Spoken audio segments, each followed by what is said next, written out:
आज करवा चौथ है। देश में बहुसंख्यक आबादी आज के दिन अपने पति की लंबी आयु के लिए व्रत रखे हुए है।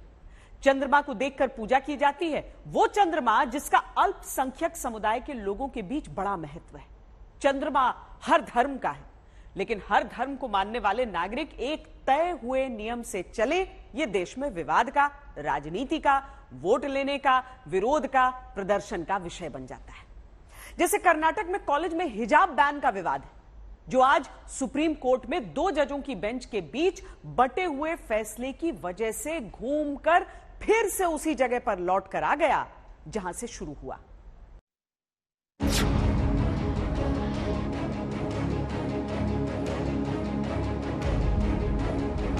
ये तो सिर्फ टारगेटिंग किया जा रहा है, और भी रिलीजन हैं जो अपना फॉलो करते हैं। बीजेपी ने गैर जरूरी तौर पर इसको एक मसला बनाया। ये हमारे अल्लाह का हुक्म है, हम इसे कैसे किसी के चक्कर में खत्म कर सकते हैं? ये सरकार बताएगी कि क्या पहनना है, कैसे पहनना है, क्या बोलना है, क्या खाना है। एजुकेशन और रिलीजन दोनों को पैरेलल ले जाना चाहती हूँ। जिन पुरुषों का महिलाओं को देखकर मन मचल जाता था, उन्होंने औरतों को हिजाब डालने के लिए मजबूर किया। अब भले गवर्नमेंट इसको बोले या ना बोले, लेकिन ये हमारे अल्लाह ताला का हुक्म है, हम लोग इसे मरते दम तक पहने। साल की शुरुआत में कर्नाटक से शुरू हुआ स्कूली छात्राओं के हिजाब का विवाद अक्टूबर महीने में उसी बहस पर आकर रुक गया कि हिजाब पर कर्नाटक में बैन सही है या गलत, स्कूल में हिजाब पहनना धार्मिक स्वतंत्रता के अधिकार के तहत है या फिर नहीं, और हिजाब पहनना इस्लाम की मान्यता के मुताबिक अनिवार्य है या फिर नहीं। इन 3 सवालों पर आकर फिर से बहस के टिक जाने की वजह है हिजाब को लेकर 15 मार्च को कर्नाटक हाई कोर्ट का फैसला। इसे याद करिए, जब हाई कोर्ट में मुख्य न्यायाधीश ऋतुराज अवस्थी, न्यायमूर्ति कृष्णा एस दीक्षित और जस्टिस JM खाजी की पीठ ने हिजाब पर बैन को सही ठहराते हुए कहा था कि हिजाब पहनना इस्लामिक आस्था में अनिवार्य धार्मिक प्रथा का हिस्सा नहीं, संविधान के अनुच्छेद 25 के तहत संरक्षित नहीं, यानी संविधान में अनुच्छेद 25 के मुताबिक सभी नागरिकों को स्वतंत्र रूप से धर्म के आचरण, अभ्यास और प्रचार के अधिकार में हिजाब पहनने का अधिकार नहीं आता। इसके बाद मामला छात्राओं की तरफ से सुप्रीम कोर्ट पहुंचा, जहां जस्टिस सुधांशु धूलिया ने हाई कोर्ट का फैसला पलटने के पक्ष में फैसला लिखा, जबकि जस्टिस हेमंत गुप्ता ने हाई कोर्ट की तरफ से हिजाब बैन के फैसले को बरकरार रखने के पक्ष में फैसला सुनाया। बटी हुई राय होने की वजह से ये केस अब बड़ी बेंच के सामने जाएगा। इसका फैसला चीफ जस्टिस ऑफ इंडिया करेंगे, यानी अभी हिजाब विवाद का मामला लंबा चलेगा। हिजाब का विवाद जब शुरू हुआ तब उत्तर प्रदेश, उत्तराखंड, पंजाब समेत 5 राज्यों में चुनाव चल रहा था। कहा गया कि सारा विवाद चुनाव की वजह से छेड़ा गया है। हिजाब विवाद में जब सुप्रीम कोर्ट में बटा हुआ फैसला आने से मामला फिर अटक गया है, तब गुजरात, हिमाचल प्रदेश में चुनाव की तैयारी चल रही है। आगे और कितने दिन ये विवाद चलेगा? क्या अगले साल तक, जब कर्नाटक में ही चुनाव होने वाला होगा? जबकि हिजाब पर सियासी और अदालती लड़ाई के बीच दांव पर मुस्लिम बच्चियों की पढ़ाई भी लगी हुई है। लंबी सुनवाई के बाद हिजाब मामले में बटी हुई राय सुप्रीम कोर्ट के जस्टिस सुधांशु धूलिया और जस्टिस हेमंत गुप्ता के बीच दिखी, जहां जस्टिस हेमंत गुप्ता ने 136 पेज में अलग फैसला लिखा और जस्टिस धूलिया ने 73 पेज में अलग फैसला।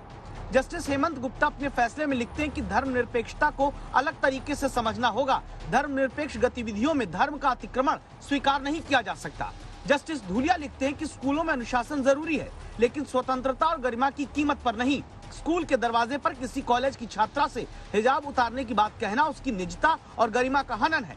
जस्टिस हेमंत गुप्ता फैसले में लिखते हैं कि कोई धर्म राज्य की किसी भी धर्मनिरपेक्ष गतिविधि के साथ जुड़ा नहीं हो सकता।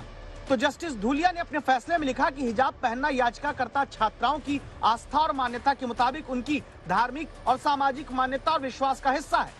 जस्टिस हेमंत गुप्ता ने लिखा कि धर्मनिरपेक्षता का सकारात्मक अर्थ धार्मिक आस्था के आधार पर राज्य की तरफ से गैर भेदभाव करना होगा। जस्टिस सुधांशु धूलिया ने लिखा कि एक स्कूल की तुलना वॉर रूम या सुरक्षा बलों के शिविर से करना उचित नहीं। स्कूलों को अनुशासन के नाम पर रेजिमेंट या मिलिट्री जैसा नहीं बनाया जा सकता। चूंकि फैसला ही बटा हुआ आया, निर्णय एकमत नहीं हो पाया, लिहाजा राजनेताओं को मौका मिल गया समाज में गलत जानकारी और गलत विचार के साथ मतभेद फैलाया जा सके। इस बात को कहने की वजह बने हैं ये दो नेता। एक है शफीकुर रहमान बर्क, समाजवादी पार्टी के सांसद हैं, दूसरे हैं अनिल विज, हरियाणा सरकार में गृह मंत्री। एक एक करके दोनों के बयान सुनिएगा। ये ईमानदारी से एक मजहबी मामला है, इस्लाम का मामला है। इस्लाम के अंदर मतलब ये कि जवान बेटियां और जो हैं वो हैं औरतों के लिए हिजाब का हुक्म दिया गया है कि वो बापर्दा रहें और बेपर्दा होकर बाज़ारों में गलियों में न घूमें। इससे चूँकि हालात बिगड़ते हैं, आवारगी बढ़ती है इससे। और आज अगर इसमें कोई पाबंदी लगाई जाती है कि हिजाब की ज़रूरत नहीं है, वो ये कहते हैं, तो इससे समाज को भी न सिर्फ इस्लाम को बल्कि समाज को नुकसान होगा। जिन पुरुषों का महिलाओं को देखकर मन मचल जाता था, उन्होंने औरतों को हिजाब डालने के लिए मजबूर किया। गलती तो पुरुष की है, पुरुषों को अपना मन मजबूत करना चाहिए, और ढाक दिया औरतों को सर से लेके पांव तक। मेरा यही कहना है कि पुरुषों को कि आप अपना मन ठीक करो और महिलाओं को ये हिजाब डालने से मुक्ति दिलाओ। सांसद बर्क हिजाब की वकालत इस कुतर्क के साथ करते हैं कि हिजाब पहनने से आवारगी नहीं बढ़ती, समाज की रक्षा होती है। हरियाणा में बीजेपी सरकार के गृह मंत्री अनिल विज का कुतर्क यह है कि महिलाओं को तो मुस्लिम पुरुषों की वजह से ही हिजाब में रहना पड़ता है। ऐसी ही सियासी बहस में क्या मोहरा बना दी गई हैं वो मुस्लिम छात्राएं जो शिक्षा चाहती हैं, लेकिन उनकी शिक्षा को हिजाब के अधिकार की बहस में उलझा दिया गया। सबसे पहले बेसिक ये देखना चाहिए कि हमारे जो सिटीजन्स हैं, हमारे जो यंग जनरेशन की यूथ है, उनको आगे कैसे वो पोस्ट कर रहे हैं, कैसे इम्पोज कर रहे हैं, मतलब वो कैसे कर रहे हैं। हमें राइट टू एजुकेशन है, हमें ये देखना चाहिए कि क्या फैसिलिटीज हम और बच्चों को दें और बच्चियों को दें ताकि वो और आगे जाएं, कि हमारी कंट्री डेवलप कर सके। 2011 की जनगणना के मुताबिक भारत में मुस्लिम महिलाओं की साक्षरता दर 62.41% है, जो हिंदुओं, जैन, ईसाई और सिख के साथ बौद्ध महिलाओं में साक्षरता दर से बहुत कम है।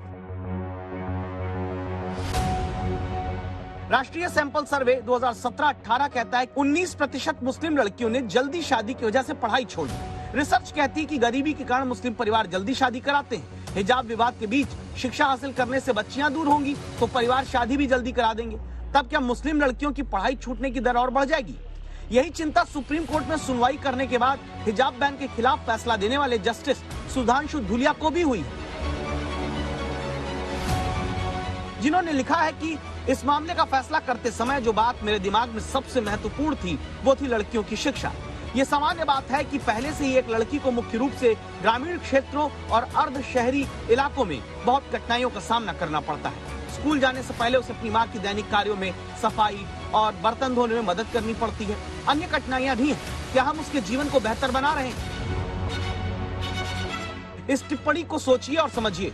बहस के दौरान मुस्लिम छात्राओं की तरफ से दलील रखने वाले वकील ने यह दावा किया कि 17,000 मुस्लिम छात्राओं को हिजाब बैन की वजह से कर्नाटक में बीच में पढ़ाई छोड़नी पड़ी है। यानी जब हिजाब को धार्मिक आधार पर अनिवार्य रूप से पहनने की इजाजत चाही जा रही, तब दावा है हजारों छात्राएं मुस्लिम समाज की इजाजत न मिलने से पढ़ाई छोड़ रही। सवाल है कि क्या वो पढ़ाई भी अपनी मर्जी से छोड़ रही हैं या घर वालों के धार्मिक मान्यता को मानने के दबाव की वजह से। सरकार का कहना है कि पढ़ाई अगर हो किसी एक जगह पे हो तो यूनिफॉर्म होनी चाहिए, बस यूनिफॉर्म के अलावा कुछ नहीं होना चाहिए। तो सर ये हमारे अल्लाह का हुक्म है, हम इसे कैसे किसी के चक्कर में खत्म कर सकते हैं कि दूसरा अगर कहे कि हम हिजाब नहीं पहने तो हम कैसे ये कर सकते हैं? हमें तो हिजाब पहनना होगा ना, ये तो हमारे अल्लाह ने हुक्म दिया है, ये तो हमारा आखिरत का मामला है। ऐसा थोड़ी ना है, इस दुनिया से भी हमें जाना है, आगे भी हमें अल्लाह को भी मुंह दिखाना है। तो अगर हम दुनियादारी को देखें तो फिर हम अपनी आखिरत को भूल जाएंगे। तो बॉयज से हम लोग का पर्दा होता है, अब वहाँ पे बॉयज होंगे तो हम लोग का पर्दा तो टूट जाएगा ना, इसलिए हम लोग ड्रेस के ऊपर कवर अप करते हैं बस। ये भले गवर्नमेंट इसको बोले या ना बोले, लेकिन ये हमारे अल्लाह ताला का हुक्म है, हम लोग इसे मरते दम तक पहनेंगे। ये भोपाल की छात्राओं की राय है, जहाँ हिजाब किसी स्कूल कॉलेज में स्कूल कमेटी के फैसले के तहत बैन नहीं, ये छात्राएं हिजाब में पढ़ पा रही। लेकिन कर्नाटक की हकीकत जुदा है। कर्नाटक देश का वो राज्य रहा है जहां दूसरे राज्यों के मुकाबले मुस्लिम छात्राएं उच्च शिक्षा हासिल करने में पिछले 1 दशक में तेजी से आगे आई हैं।